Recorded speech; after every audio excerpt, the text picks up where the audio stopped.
राज्यसेवेची मुख्य परीक्षा अगदी तोंडावर तर आलेली आहे आणि बरेच विद्यार्थी GS3 चा अभ्यास करताना जनरली ते फक्त इकॉनॉमिक्स कन्सिडर करतात किंवा त्याला जास्त महत्त्व देतात.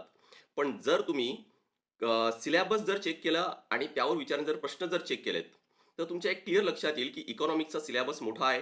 प्रश्न तेवढेच आहेत. थोडाफार एखाद प्रश्न कदाचित जास्त असेल.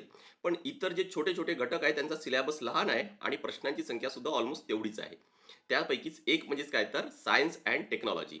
आणि हा असा विषय आहे, की हा टेक्निकल विषय असल्यामुळे बरेच विद्यार्थी याला थोडे घाबरतात किंवा थोडं दुर्लक्ष करतात. हे पूर्व परीक्षेमध्ये पण होतं आणि मुख्य परीक्षेमध्ये सुद्धा हेच होताना मी बघतोय. पण आता एवढ्या कमी वेळामध्ये नेमकं काय करायचं? तर उद्या म्हणजे सोमवारी मी एक सेशन घेऊन येतोय सकाळी 10 वाजता. ज्यामध्ये मी तुम्हाला काही प्रश्नासोबत मॉडेल आन्सर आहेत ते पण डिस्कस करणार आहे आणि ते प्रश्न पण असे आहेत, जे हाय डिमांडिंग आहेत किंवा हॉट टॉपिक्स आहेत असेच आहेत. काही स्टॅटिकचे पण आहेत आणि काही करंट अफेअर्सचे पण आहेत. त्यामुळे तो सेशन मिस करू नका. तुम्हाला हा प्रश्न पडेल, की सर हॉट टॉपिक कसे काढले? पी-वाय-क्यू तर नाही आहे. तर ते मागचे मी यू-पी-एस-सीचे काही प्रश्न एनालिसिस केलं. त्यामध्ये वारंवार कोणत्या घटकांवर प्रश्न विचारले जात आहेत. जसं फॉर एक्झाम्पल एनर्जी इंडिपेंडन्स किंवा एनर्जी सिक्युरिटी यावर प्रश्न आयोगाने या मागच्या 5 वर्षामध्ये 2 वेळा वगैरे विचारलेत. सेमीकंडक्टरवर सध्या गव्हर्नमेंट खूप जास्त फोकस करत आहे. एच-पी-व्ही व्हॅक्सीन आहे.